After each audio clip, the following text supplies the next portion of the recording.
Last time we spoke about the conclusion of the First Sino-Japanese War, and we took a side trip, speaking about overseas Chinese in the 19th century. The Treaty of Shimonoseki ended the war between Japan and the Qing Dynasty.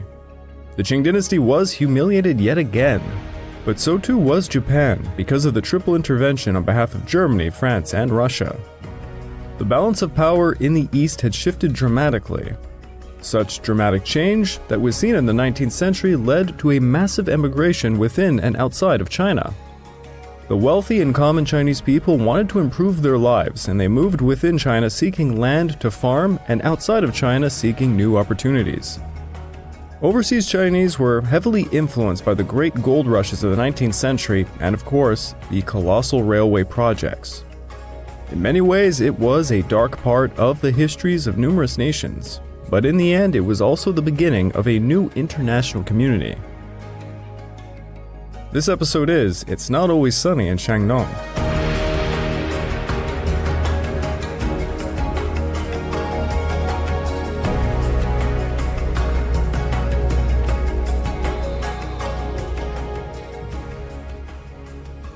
Welcome back to the Fall and Rise of China podcast, and I'm your dutiful host, Greg Watson. Before we can begin, I just want to remind you all, this podcast is only made possible through the efforts of Kings and Generals over at YouTube. Perhaps you want to learn a bit more about the history of Asia? Kings and Generals has an assortment of episodes on the history of Asia and so much more, so go give them a look over at YouTube. So please, subscribe to Kings and Generals over at YouTube and continue to help us produce this content by checking out www.patreon.com/kingsandgenerals. And hey, if you're still hungry after that for some more history, why don't you check out my personal channel, the Pacific War channel over at YouTube. Over there, I just did a podcast interview with Cody from Alternate History Hub. Really fun episode talking about alternate history of the Pacific War. And don't forget, I have a Patreon account too, which can be found at www.patreon.com/thepacificwarchannel. Over there, there's exclusive podcasts dedicated to what patrons want to hear more about. And right now, I'm offering a free trial, so go check out the second tier on the list on my Patreon and find out more. I'm not gonna lie, a part of me really wanted to start this one off with the intro song to It's Always Sunny in Philadelphia. Yeah, I'm a huge fan of the show, you can tell from the title of this one. Shandong.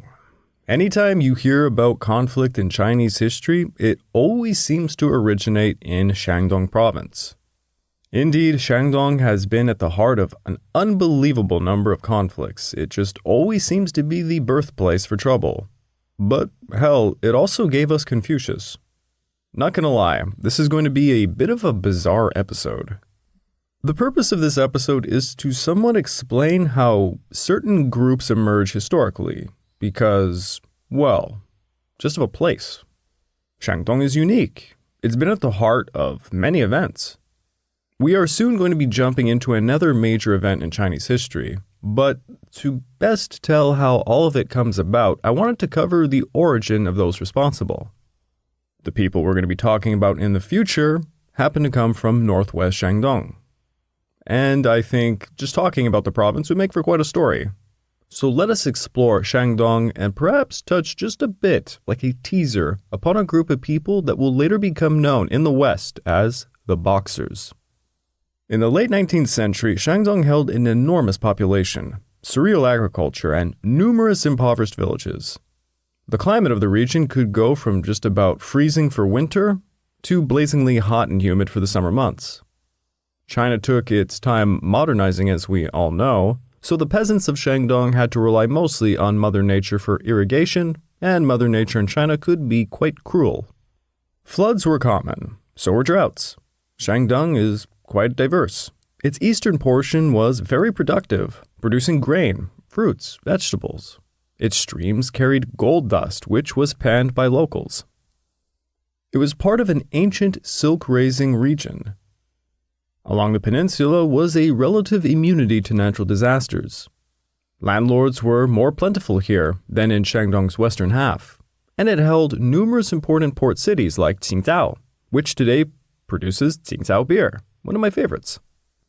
Commerce was quite bountiful in the port cities, and by far and large, the peninsula and northern slope of eastern Shandong were the most developed parts of the province. In the mid-19th century, 58% of Shandong's provincial degree holders came from either the northern slope or the peninsula region. However, whenever you look at the northwest plains of Shandong Province, you begin to see a discrepancy. Stretching across the entire region north of the Yellow River held one of the most populous regions, with 250 people per square kilometer covering around 26% of Shandong's land area.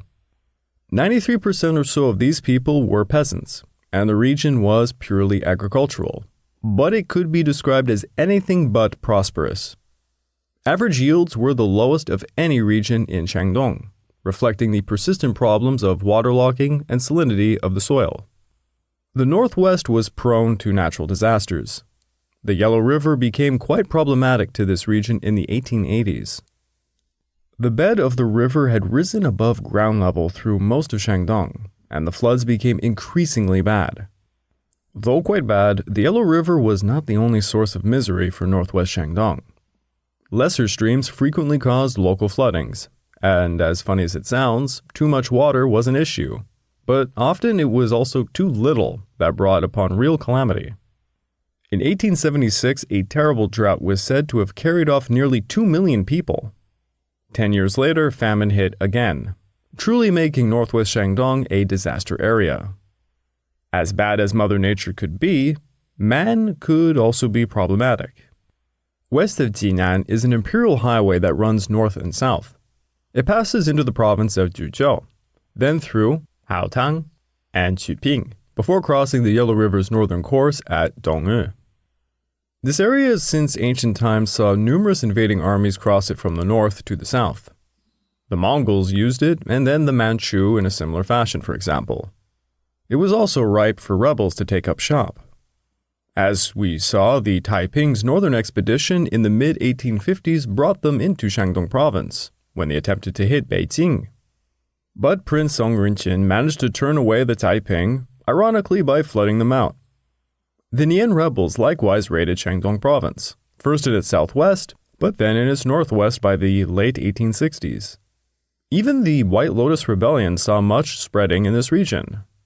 It was often said by travelers that this area suffered quite as much from the imperial soldiers as they did from the rebels, and at times even worse.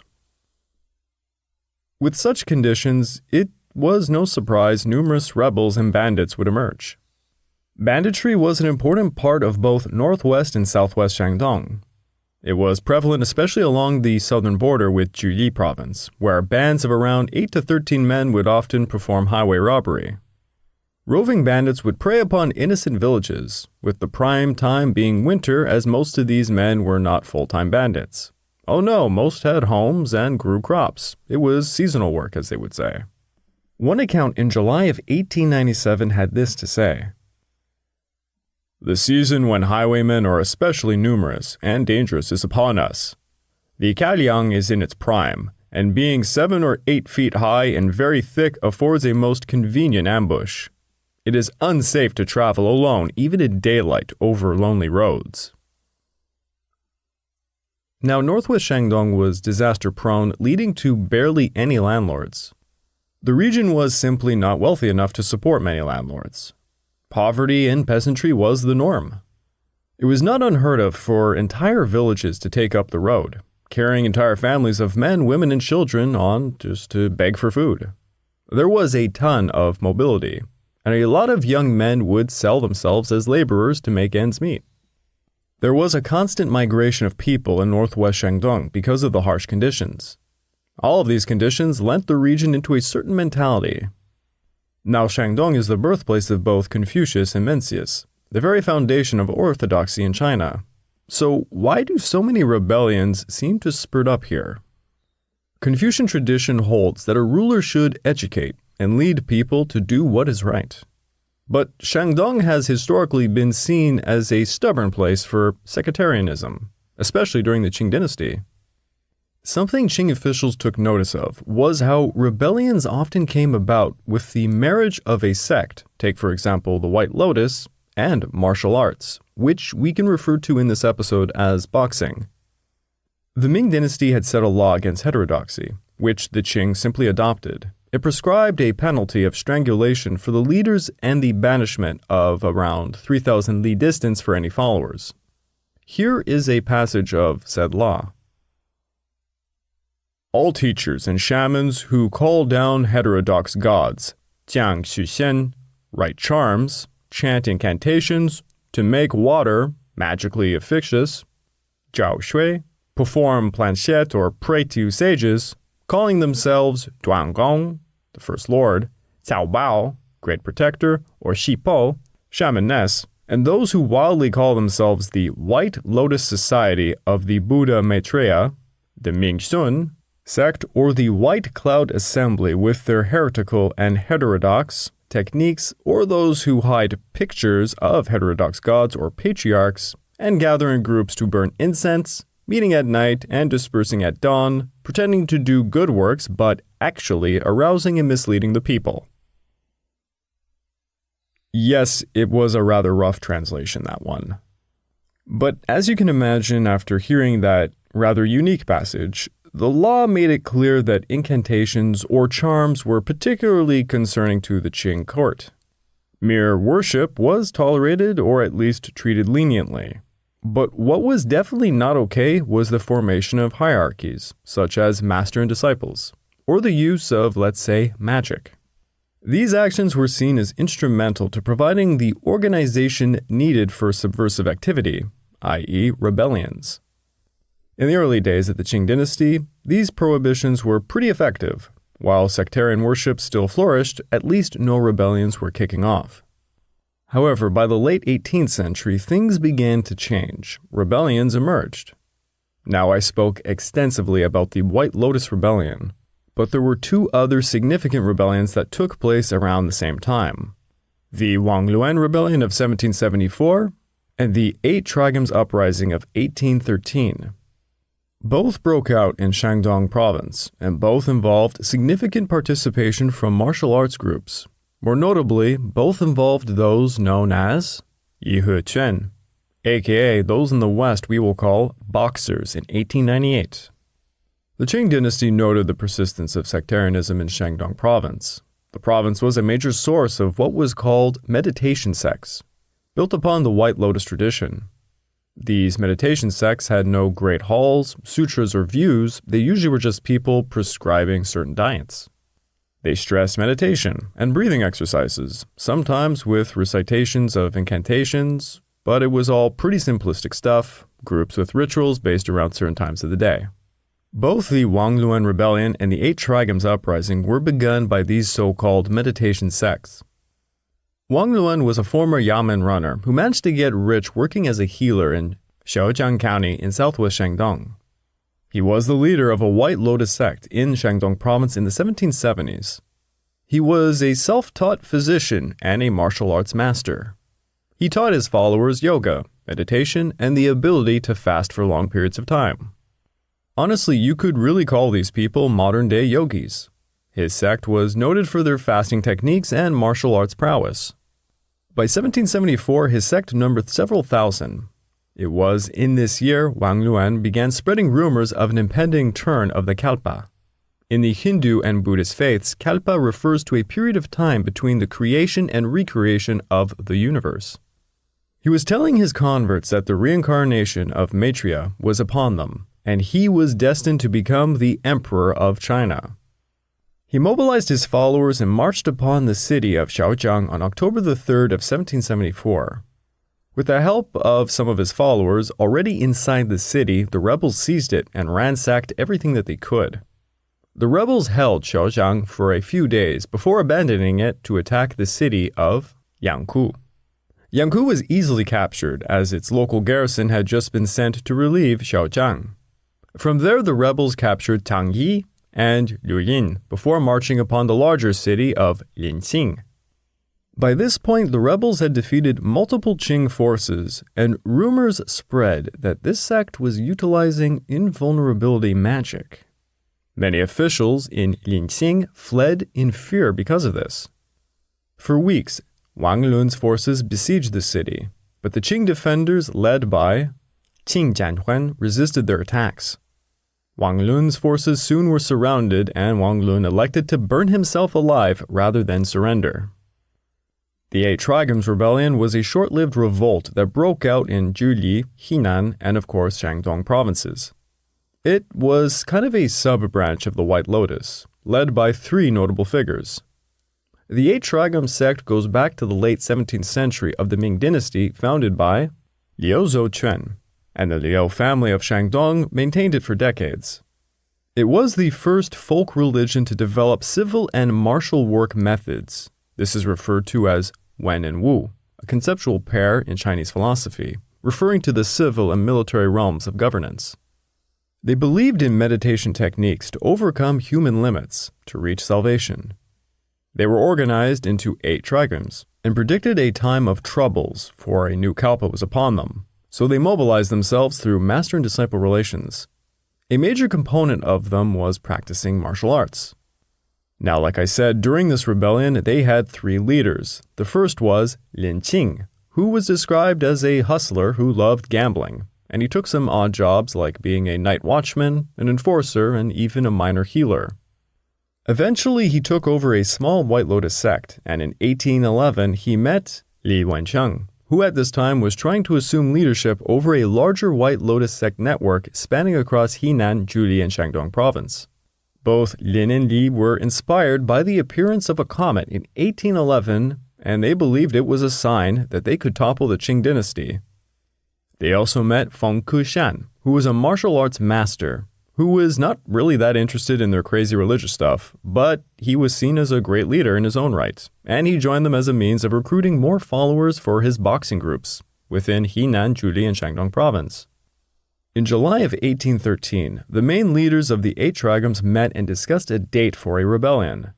What really began their necessity to rebel was a series of droughts and floods that had brought upon famine, which in turn led to a sharp increase in the price of wheat. The emperor at the time had scheduled a hunting trip on September the 15th, so the rebels knew the Forbidden City would be lightly guarded. The plan called for ambushing the emperor as he made his way back from his hunting trip just outside the city. Qing court officials heard rumors of the planned rebellion and quickly arrested Li Wencheng on September the 2nd. They began torturing him, but soon his followers broke in and rescued him. The rebellion was then pushed forward, and the 8 trigems quickly seized Huaxin, Jingcao, and Kaoxin in southern Zhili and Shandong. Lin Qing took charge of an attack upon the Forbidden City, although he notably did not personally participate in said attack. The rebels hid inside of shops outside the eastern and western palace gates as Lin Qing paid off the palace eunuchs to lead his forces through said gates. The rebels wore white cloths around their heads and waists, and they were armed mostly with knives or iron bars. They tried to attack during mealtime when they assumed the guards would be eating. The emperor at this time was just around 50 miles away from the city walls. Around 80 rebels managed to get through the gates before they were closed, and fighting erupted inside. With the element of surprise lost, the rebels soon routed as the Imperial Guard's brigade hunted them down. Several thousand supporters continued to besiege cities for months, but all would be suppressed in January of 1814. Li Wencheng, along 4,000 followers, died while besieging Huaxin. Over 20,000 or so 8 trigem members would be killed, and an estimated 70,000 people would die as a result of this rather short-lived rebellion. So Shandong Province was kind of like a breeding ground for sects, particularly from the White Lotus faith. Shandong also was a place notable for martial arts. As early as the Song Dynasty, the people of Shandong were noted to be more warlike and brave. The reputation only strengthened over time. During the late 19th century, a Western source labeled the people of Shandong as such. Warlike, industrious, and intelligent, the natives of Shandong, whose overflow has peopled the rich lands of Manchuria, enjoy the finest record for both physical and moral qualities. It is from them the Chinese Navy drew its best recruits. It is they who proved their prowess either as brigands or as a self-reliant and self-defended exploiters of the resources of Liaodong and Manchuria. It was not just Westerners who took notice of Shandong's martial arts prowess. The Qing Dynasty looked to Shandong often for its military. Shandong was an area of China that had seen repeated invasions. Take out a map of China right now, you immediately see it. Anyone who comes from the north pretty much has to go through Shandong. Repeated invasions by forces from the north encourage the development of martial habits and self-defense. Add some natural and human disasters that continuously disrupted the social order, and you eventually end up with bandits. The people who settled in Shandong had to deal with constant banditry and attacks from invaders. Shandong also had a greater military-civil ratio than most provinces.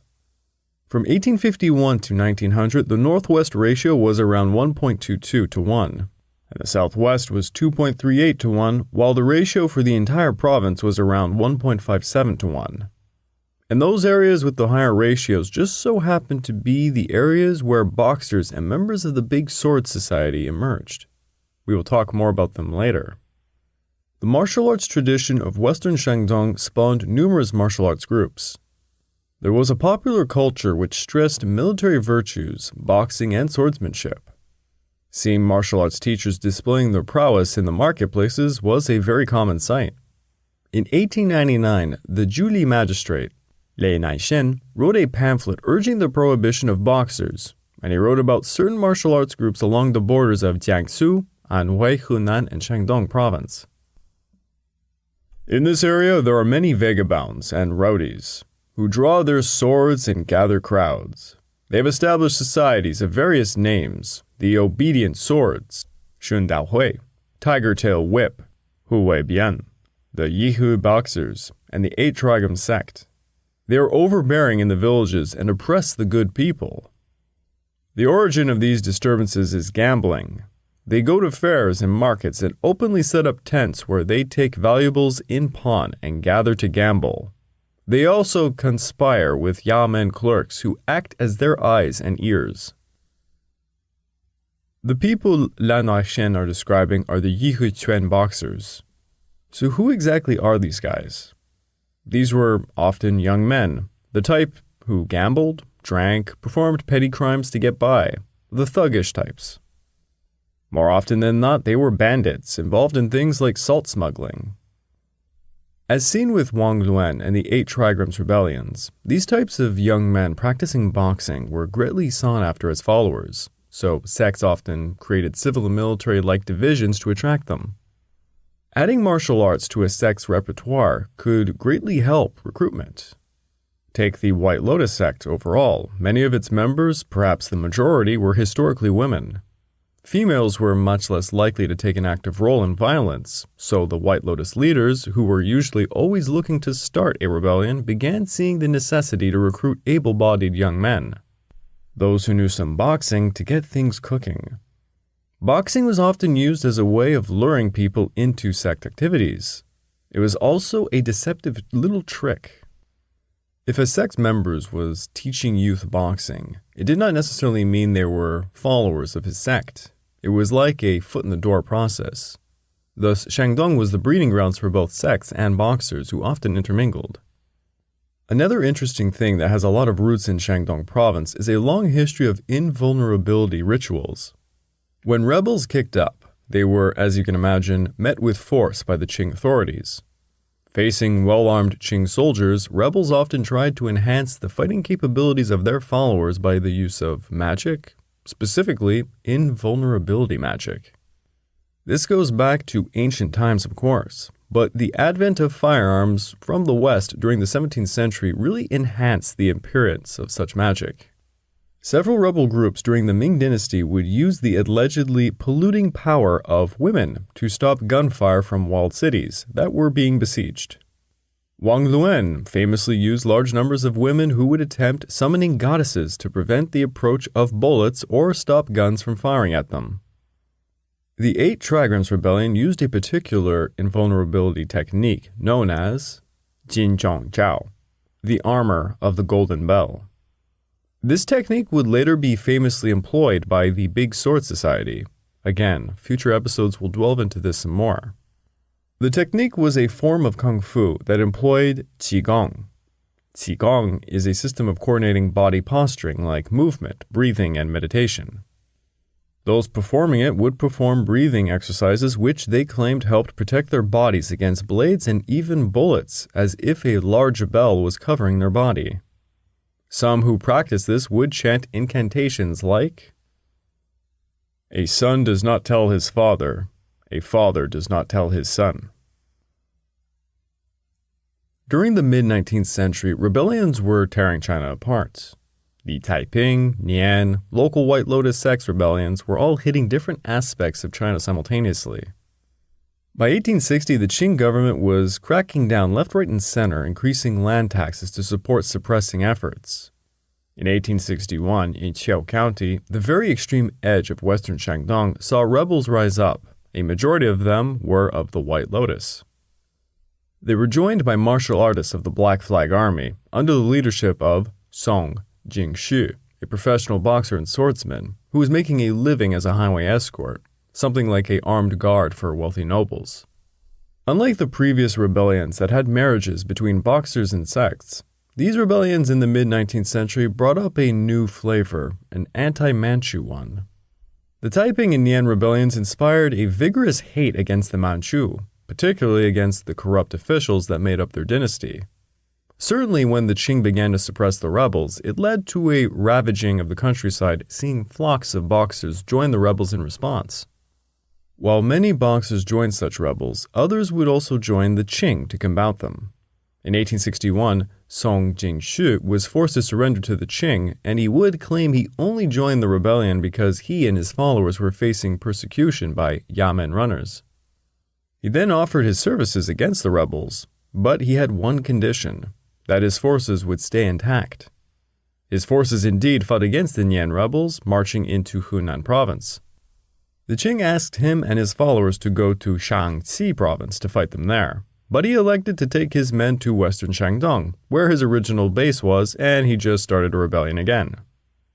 The story of Song Jingshu showcases how martial artists and sectarians were a mainstream aspect of peasantry life in Shandong Province. The participation of boxers on the side of the rebels and the government shows it was really part of a social fabric of the region.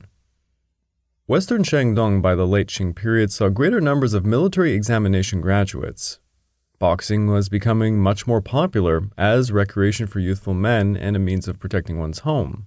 As one gazetteer said, "The local people like to practice the martial arts, especially to the west of Lingqing. There are many schools, Shaolin, Plum Flower, and the greater and lesser Hong boxing. Their weapons are spears, swords, staff, and mace. They specialize in one technique and compete with one another." In the rural villages of Shandong, you would see what was called inviting the gods to a performance. This can be described as a sort of opera, where a center for attention was erected. Shows would be put on for the benefit of the local temple gods. Large tents went up and people came from all around for some good old R&R. Relatives from surrounding villages would come and drink, eat, gamble, have fun and such. And here at these opera places, many boxers would showcase their skills. Many of the gods being worshipped were military figures, especially for Western Shandong. Marital themes of the water margin, the romance of the three kingdoms, and the effeminate of the gods was notably loved spectacles. It was all a blend of social drama and theater, and it was a beloved part of communities and something they wanted to protect. And to protect it, they had boxers. Young men began studying martial arts to protect their communities, leading to things like crop watching associations. Poverty was getting worse and worse by the late 19th century, driving more into banditry, and thus more boxers emerged to counterbalance them. The late Qing Dynasty would see an increase in military applications from Shandong, and it seems boxing was pushing it. Boxing was a popular part of the culture in Shandong, particularly in the western half, and this led itself to providing the dynasty with good soldiers. The boxers were tolerated. Hell, they kind of became seen as defenders of local communities. But as the 19th century saw many internal rebellions, it also saw external threats. The British, French, the Russians, and the Japanese, amongst many others, were encroaching and humiliating China. The threat of Western imperialism would prove to be the final ingredient necessary to see the rise of a new sort of movement. After the First Opium War, 5 treaty ports were opened in China. but they were mostly confined to the southern and southeastern coast. Then the Second Opium War opened major ports in the north, like Tianjin and Quefu, along the Shandong Peninsula in 1862. The Boxer movement was thus introduced to foreigners. Foreign cotton textiles began to enter Shandong through these ports increasingly during the 1880s, and much more so during the 1890s. Despite the disruption of the First Sino-Japanese War, cotton textile imports in Shandong rose rapidly. The increase in textile imports was seriously interfering with Shandong homegrown textiles. In 1866, the Commissioner of Customs at Yantai noted that the natives of Shandong textiles were, quote, very good and durable and largely used in the province. However, 20 years later, the same port reported this. The increase in its cotton yarns import is said to be seriously interfering with the local industry of spinning, which affords a means of support to many poor women. Then in 1887, the very same commissioner reported this. I gather that the reeling of native cotton yarn in this province is almost at a standstill. Thus, foreign imports were having a disastrous effect, particularly on northwest Shandong. The war with Japan hit the Shandong Peninsula when the Japanese attacked Weihaiwei. Qing forces were rushed northward and to the coast from interior parts of Shandong Province. The war's primary effect on Shandong was stripping it of its garrison forces as more and more men were sent to the front lines. This left a power vacuum in which two types of forces emerged, bandits and self-defense forces such as the Big Sword Society. When the war came to an end, it provided a dramatic amount of evidence that the Qing government was incompetent. There was an immediate feeling that China was breaking apart and that the great powers intended to carve it up for themselves. I would imagine many of you have seen this famous painting showing the great world powers literally carving into China, which is depicted as a pie. 1897 to 1898 saw what we call the scramble for concessions, and this was a very real crisis in China. Ever since the Opium Wars, Christian missionaries gradually flooded into China. In Shandong Province, Catholic missionaries began at first in secrecy to convert the Chinese. By 1850, it's estimated there were nearly 6,000 converts. By the late 19th century, this grew to 16,850 in 1887, and during the 1890s, it rose up dramatically to 47,221. The Catholics remained in western Shandong and parts of Zhuli Province, while Protestants grew along Shandong's coast, around the treaty ports. The converts began to gain advantages with foreigners, and this was met with resentment from those non-Christians around them. The church would intervene countless times in China's domestic politics and justice systems. The missionaries were protected and held extraterritoriality, provisions from many treaties of the 19th century. Their converts would, by extension, be able to use some rights. For example, if a Christian Chinese stated they were being oppressed because of their faith, the foreign missionaries could intervene, and this was most definitely a system that was exploited. The missionaries would often intervene in any sort of temporal dispute, but the most common exploit was converts using their Christianity to escape government punishment. Who else do you think would convert to Christianity to escape punishment? Well, bandits, of course. In western Shandong, bandits began seeking the protection of the church. So all of the sectarian groups that had been flourishing alongside the Boxer groups were decaying and sought Christianity for protection. Likewise, bandits would seek the very same protection. The Boxers were losing their sense of being. Those who they often aligned with to protect were seeking alternatives, and those they were protecting them from were seeking the very same thing. It looked to many of these youthful men that the missionaries were evil and ruining their lives. The situation was ripe for major conflict.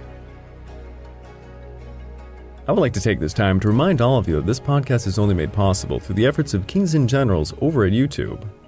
Please go subscribe to Kings and Generals over at YouTube and continue to help us produce this content by checking out www.patreon.com/kingsandgenerals. And hey, don't forget about our sister podcast over at the Pacific War Week by Week podcast, written and narrated by me. And if after all that you are still hungry for some more history, why don't you check out my personal channel, the Pacific War channel, over at YouTube. Over there I'm releasing 2 interviews, one with Cody from Alternate History Hub, the other with Nitin from Flashpoint History.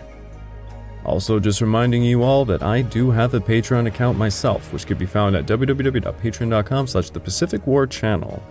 A poll is currently up for the next exclusive podcast between an entire episode on the USS Enterprise, Unit 731, Hirohito's role during the Pacific War, or the rivalry between the IJA and the IJN.